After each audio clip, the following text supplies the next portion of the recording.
네, 오늘 여러분들의 무릎 관절 건강을 위해 도움 말씀 주실 전문의 모셨습니다. 정형외과 전문의 김상훈 원장님 나와주셨습니다. 원장님 안녕하십니까? 안녕하십니까? 시청자분들께 인사 한 말씀 부탁드립니다. 네.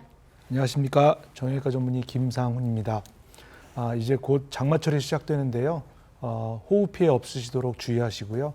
될 수 있으면 실내 생활하시는 거 권유해 드립니다.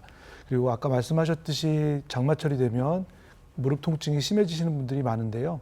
이런 무릎 통증은 무릎의 안쪽과 내부와 바깥쪽의 압력 차이 때문에 생길 수 있는데, 이런 압력 차이 때문에 생길 수 있는 염증 반응이 갑자기 악화되는 분들이 있습니다. 이런 분들 계시면 참지 마시고 꼭 진료를 보셔야지 화농성 관절염이나 다른 부작용이 생길 수 있으니까 이 점에 주의하셨으면 좋겠습니다. 네. 자, 이제 본격적인 장마가 시작된다고 하니까요. 오늘 방송 함께 하시면서 여러분들 무릎 건강 잘 챙겨주셨으면 좋겠습니다. 그리고 혹은 퇴행성 관절염이나 무릎 통증으로 힘들어하시는 분들 아래 나가는 번호로 전화 주시기 바랍니다.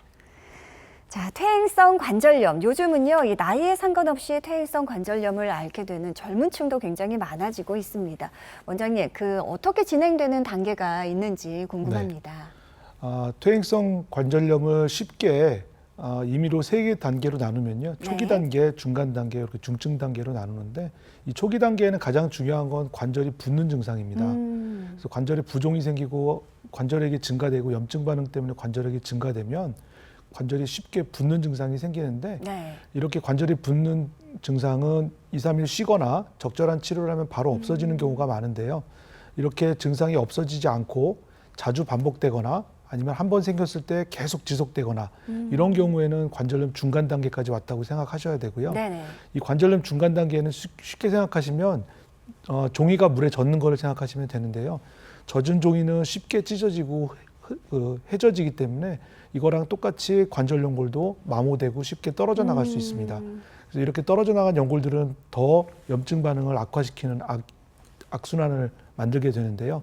이때 적절한 치료를 하지 않으면 결과적으로 그 정상적인 보행이 불가능할 정도로 관절이 망가지는 그 중증 단계, 관절염 말기 단계까지 진행할 수 있기 때문에 중증 단계에서 조기에 진단을 하고 적절하게 치료를 해서 중증 단계까지 가지 않도록 막아주는 것이 중요하겠습니다. 네. 그러니까 초기, 또 중간, 중증, 말기 단계로 이렇게 나눠질 수가 있는데요. 원장님 말씀하신 대로 단계적인 그 상황마다 치료 방법은 조금 달라지겠죠. 관절염 초기 증상에는 아까 말씀드린 대로 그냥 쉬거나 아니면 간단한 약물 치료나 물리 치료 또는 뭐 충격파 치료, 이런 보존적인 치료로 대부분 증상이 조절되는 경우가 많은데요. 이런 그 증상이 조절되지 않고 지속되거나 자꾸 반복되거나 하는 경우가 있다 그러면 꼭 정밀 검사를 한 후에 관절염 중간 단계에 이르는 연골 손상이 있는지를 확인을 해야 되고요. 이때 연골 손상이 확인된다면 주사 치료나 또는 줄기세포 이식술 또는 줄기세포 주사 치료, 이런 다양한 비수술적인 치료를 통해서 증상을 좋게 만들고 원인을 해결할 수 있는 방법이 있습니다. 그런데 이때를 제대로 치료를 받지 못하고 또 진단을 받지 못하면 결과적으로는 무릎 관절은 정상적인 보행이 불가능할 정도까지 계속 진행을 하게 되는데요. 이때는 결국은 수술적인 치료로 경골 근입을 절고술이나 관절 내시경 수술 또는 인공관절 수술 또는 인공관절 부분 치환술, 이런 수술적인 치료가 반드시 필요하게 되는 것이죠. 자, 가능하면 이 말기 또 중증 단계에 가서 수술을 하기보다는 그 중간 단계의 다양한 치료법들을 좀 활용할 수 있으면 좋을 텐데요.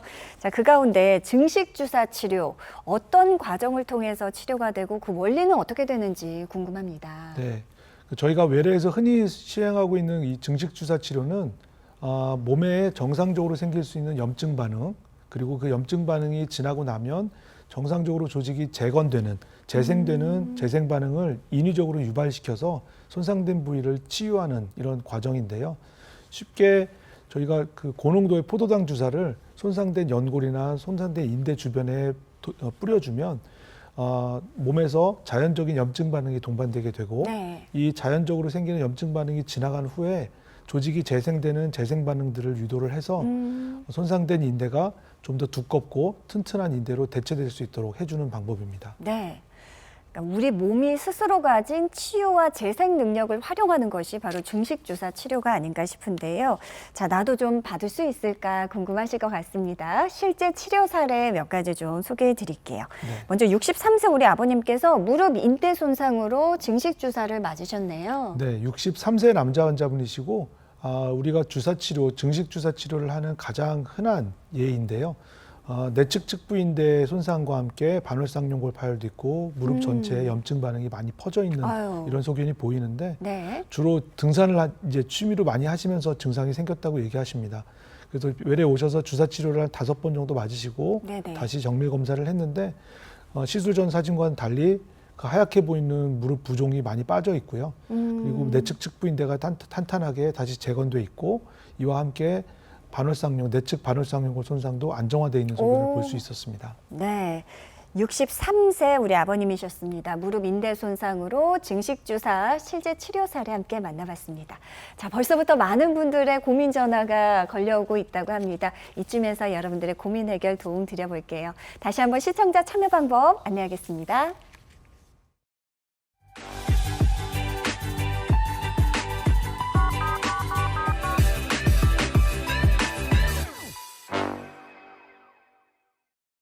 네, 생방송 건강콜센터 함께하고 있는 지금 이 시각 오후 4시 40분 향하고 있습니다. 여러분의 전화 받아볼게요. 여보세요? 네, 여보세요? 네, 여보세요? 예, 안녕하세요. 네, 반갑습니다. 안녕하세요. 올해 네. 나이가 어떻게 되셨습니까? 65세요. 65세, 아직은 이제 한창이신데요. 어디가 네. 어떻게 아프고 불편하셨는지 원장님과 직접 이야기 나눠보십시오. 네. 네, 환자분 안녕하세요. 예, 안녕하세요. 네, 어디가 불편하실까요? 작년 한 10월인가 그때부터요. 네, 무릎 뒤에 이제 오금이요. 네, 오금이 아팠어요. 네, 오금이 아팠는데 어느 날부터는 더 많이 이렇게 무릎이 붓는 게 아니라 무릎 위에 있죠. 네. 거기가 붓고 오금이 조금 부었었어요. 네. 근데 이제 좀 그래도 이제 걷는 데는 이제 그다지 막 힘든지는 모르는데 네. 운동 가서 이렇게 스쿼시 이런 거 하려면은 못 하겠더라고요. 왼쪽 네. 다리가. 네, 네, 네. 그래서 너무나 이렇게 옷 벗고 입고 하기가 힘들어서 동네 이제 큰 병원에 가서 MRI를 찍었어요. 네네. 네. MRI를 찍었는데 거기 의사 선생님께서 뒤쪽 연골이 좀 찢어졌는데 네. 오래됐다고 그러시더라고요.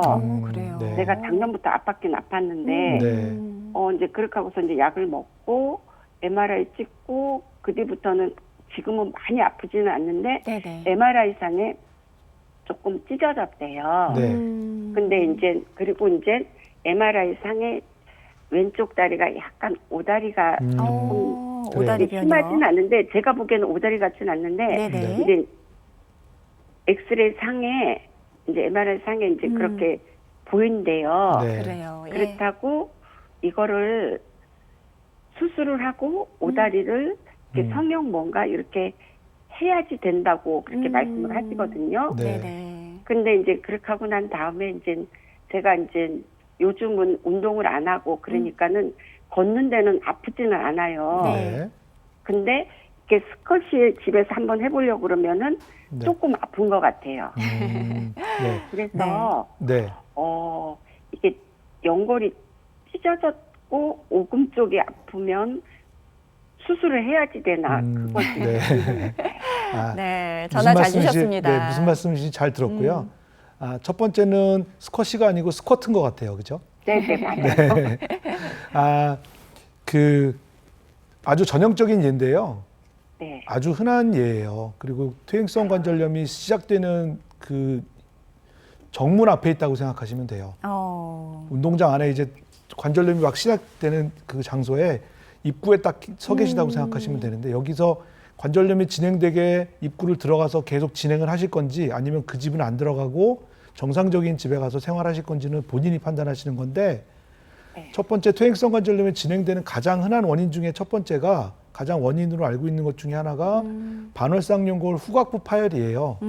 퇴행성 파열 중에는 가장 흔하거든요. 네. 왜냐하면 무릎의 반월상연골은 앞과 뒷부에 뿌리가 단단하게 무릎에 박혀 있는데 네. 연세가 드시면 다른 조직들도 퇴화되지만 연골도 퇴화되기 때문에 유연성이 떨어지면서 결국 이 뿌리가 끊어지게 되는 거거든요. 아, 그렇군요. 그래서 이 뿌리가 끊어지면 무릎 뒤쪽에 염증이 좀 심하게 되고 이게 뒤쪽으로 물이 새는 경우가 생겨요.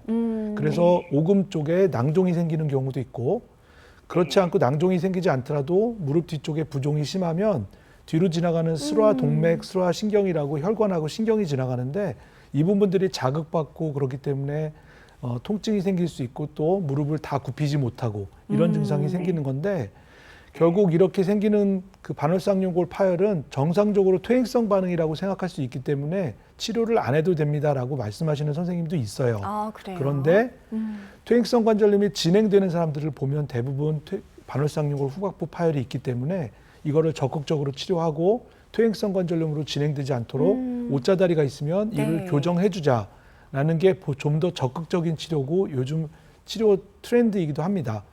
그래서 사실은 환자분이 지금은 운동을 안 하니까 안 아파요. 당연하죠. 쉬면 안 아파요. 무릎은 안 움직이면 안 아프거든요. 근데 평생 안 움직이실 거 아니고 좋아하시는 그렇죠. 스쿼트 운동도 하고 다른 운동도 하고 싶으신데 운동만 하면 아픈 거잖아요. 그러니까 증상이 심하지 않고 퇴행성 관절염이 많이 진행되지 않았을 때 선제적으로 절골술과 함께 반월상연골 부분 절제술이나 또는 반월상연골 봉합술을 병행해주면 지금보다 관절염이 망가지는 속도를 줄일 수 있기 때문에 그래서 아마 선생님이 말씀하신 것 같아요. 네. 그래서 선택은 환자분이 그러면- 하시는 거지만 의사 입장에서는 저희는 뻔히 아는 길이기 때문에 치료를 안 하면 어떻게 갈지 뻔히 아는 길이기 때문에 환자분께 그 길은 가지 마세요. 이렇게 말씀드리고 싶은 거죠.